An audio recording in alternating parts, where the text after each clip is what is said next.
Thank you, ladies and gentlemen. I want to thank you for tuning in to hear a few pointers on how I became the world's #1 retail salesman, and may I add, in the toughest business in the world. Selling automobiles is tough, but for me, it's the easiest thing I think I ever did because I learned my profession. Now, I'm going to be talking about a few pointers. You should listen to me, possibly write them down, and live by the rules I'm talking about. First off, I want to tell you that I'm not ATA-NA. Now, you're probably wondering, what is ATA-NA? All talk and no action. There's a lot of speakers, and a lot of people telling other people, my brothers and sisters, how to do it, and they have never been in the firing line. They're talking through theory. I'm talking through experience. And I tell people this, that if Joe Girard can do it, you can do it. I'm not better than you. I have 2 legs, 2 arms, 2 eyes, and 2 ears. But there's one thing I have that I programmed well. That little piece of brain that I honed and honed like you won't believe, to make myself perfect in every way. And I know you can do it. So we're going to talk about a few things that I did in my life that made me hit the top. You can do it. But if you keep saying these words to yourself, if it's to be, it's up to me. Nobody is going to do nothing for you. I'll tell you that right now. Nobody. You're the only person that can do anything you want to do. You are the captain of your ship. So if you want to ask me some questions, I'd be more than happy to answer them for you. Okay, we have a first question here. And the first question is, were you ever a born salesman? No, I wasn't. Salespeople rather, are not born. They are made.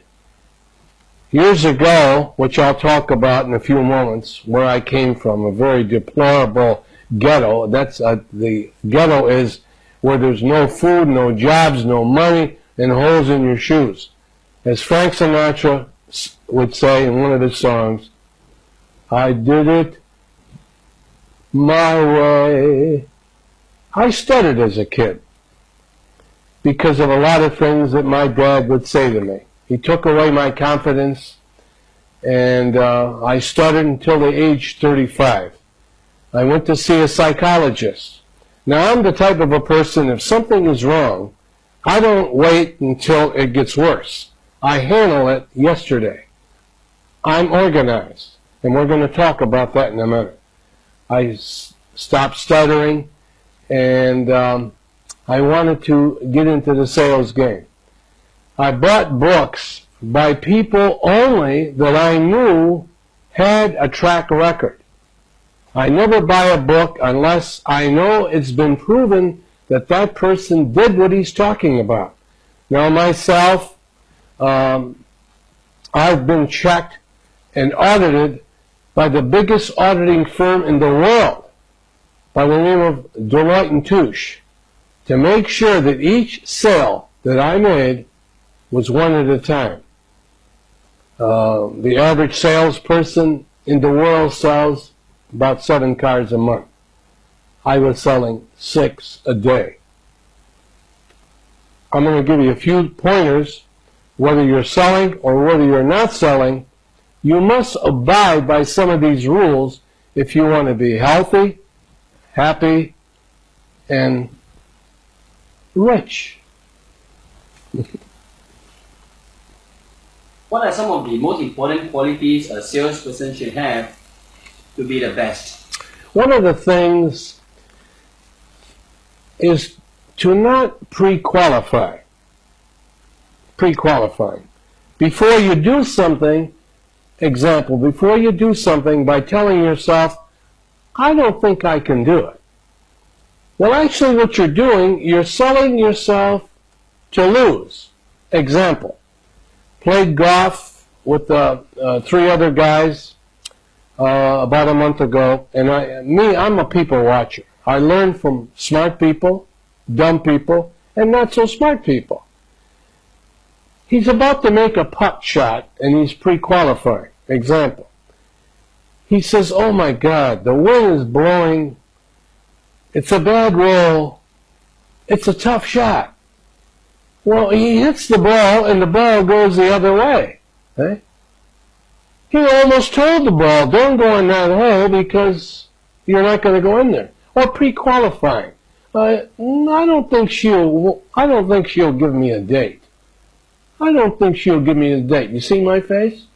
Now, if you ask her for a date, who wants to go out with anybody that's got a face like that? She's not going to give me a date. Or a baseball player. Or a football player. I don't think we're going to win today. So what you're doing, you're taking away from yourself the positive thoughts that you better have in order to succeed. You must have the power of positive thinking instead of the power of stinking thinking. You know, stinking? To pre-qualify, get rid of it. Everything you look at, everything that you're involved in, and anything you look at, always say to yourself, I can do it. I can do it. He can who thinks he can. She can who thinks she can. If you keep selling yourself, I'm going to do it. I'm going to do it. And you know something? If you believe you can do it, 99% you will do it. And another thing to get rid of, and I'm sure you've said it to yourself many times, it's impossible. I don't think I can do it. It's impossible. Well, if you keep saying that, you're pre-qualifying. All you got to do is take the I am out, and what's it say? Possible. So try anything without saying it's impossible, and you will surprise yourself on how many things you could do that you thought you couldn't do. He can who thinks he can.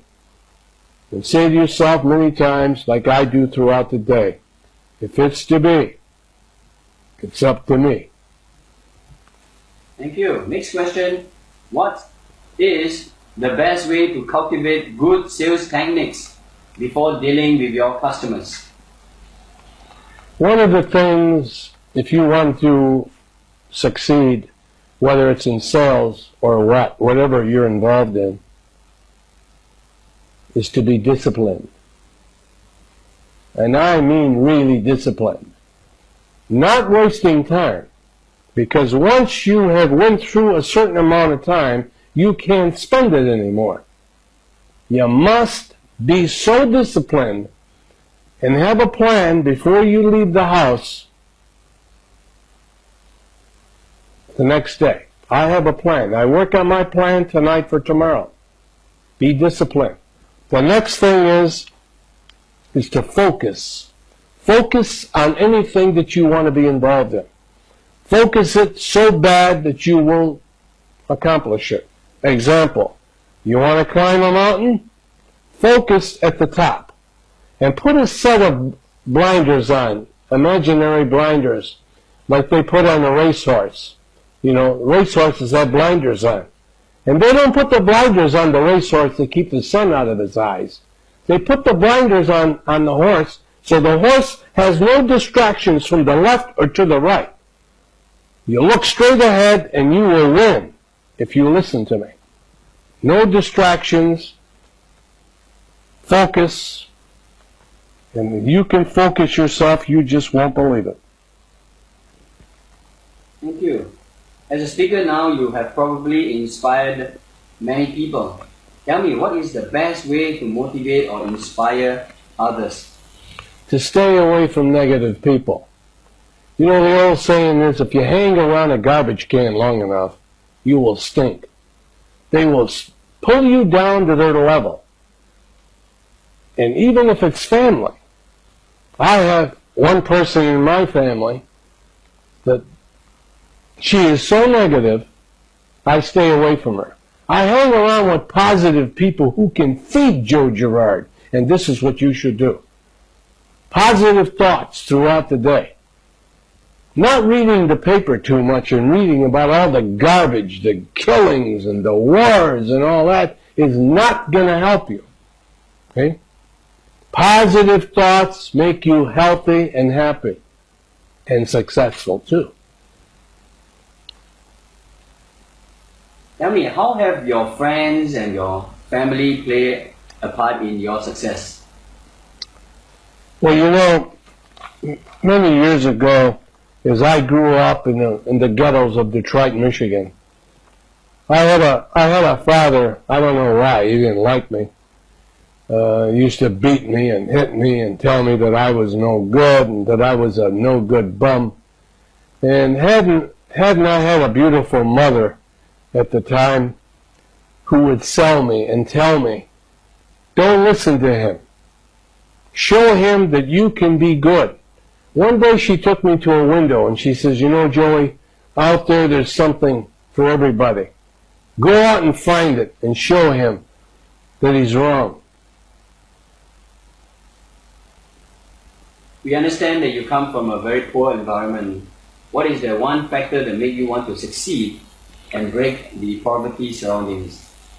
Just to prove to my father that he was wrong. To show him that I'm going to be the best of anything. I was a builder of homes. I used to build homes. I built homes for 13 years and doing quite well. And not once did my father ever say, I'm proud of you. He never said it to me. In 1963, at age 35, I lost a $3 million building business. And when I did, he says, I told you you're nothing but a bum. I lost my home. I lost everything. I got a job selling cars just to bring home a bag of groceries for my wife and 2 kids. And because I start putting good thoughts into my head, 3 years later, at age 38, in 1966, they named me the #1 salesman in the world because I believed. Because I believed. From anything negative, there's something positive. My father was negative, and I turned it around. And I says, I'm going to show him. You see? If somebody says you can't do it, they're handing you a challenge. They're telling you, I have faith in you. When somebody says you can't do it, turn it around and say, I'm going to show them that they have faith in me and I'm going to do it. Like I said, anything negative, there's something positive. Tell us, what are the Joe Girard's 4 rules? When you sleep and somebody rings the telephone, say 3 o'clock in the morning, what do you tell them? This is a heck of a time to call me. I'm sleeping. Call me tomorrow. You don't want to be bothered, do you? All right. How about when you're eating and somebody calls you on the phone and your wife answers the phone? What do you say? Tell them I'll call them later. You don't want to be bothered, do you? How about when you're vacation and you're playing and you want to have fun and somebody wants you to do some work other than your vacation? What do you tell them? Don't bother me while I'm on vacation. Well, now we get down to work. Did you know that people are constantly forgetting that the first 3 things, they don't want to be bothered, and this is what you should tell anybody else who might say to you, hey, let's go play a round of golf, when you should be working. Now, I have a rule. When I'm working, where I work, there was 42 salesmen on a showroom floor. The rule is this. Anybody that ever came up to me that wanted to tell me a joke, or to go play golf, or maybe to go boating, I would tell him, please, don't bother me. bother somebody else. I had a rule that I never talked to anybody that I worked with. I never ate with anybody I worked with, because I don't want to waste any time. If I couldn't sell you a car, I didn't want to eat with you. I don't want to come to your house, and I don't want you to come to mine. I'm very organized, very focused, and this is what you should do. Now, they all used to say, Joe Girard's too big time to eat with us. And I tell them, hey, we shouldn't eat with one another. We can't do nothing but waste time. So who did I eat with? I ate with people who can help Joe Girard's cause. The banker, the guy who okays the credit for the car. Maybe the customer's credit isn't that good. But eating with a banker, he says, go ahead, Joe, you can have it. I ate with the mechanics where I work in the service department. People who can help my customer in service. And this is where I was very good. I used to take the mechanics out once a month and wine them and dine them in a good Italian restaurant. These guys loved me so much they'd kill for me. I used to eat with some of my best customers, people who can send customers to me. But to waste time when I'm working is a big no-no. I think we have time for one last question. And this is a very interesting question. What is the one thing, or what are the things that you are most proud of? One of the things that I'm very proud of is the Guinness Book of World Records. I'm the only salesman that's ever been in the Guinness Book of World Records, and I'm very proud of it for one reason. I didn't have to eat 10,000 bananas to get in here. I got in here because I worked. But I put a word in back of work to make it work. And it's called smart work. So there you got it. You can be what you want to be if you want it. If you want it bad enough. And you know something? I'm rooting for you because I love you. Thank you very much. Thank you.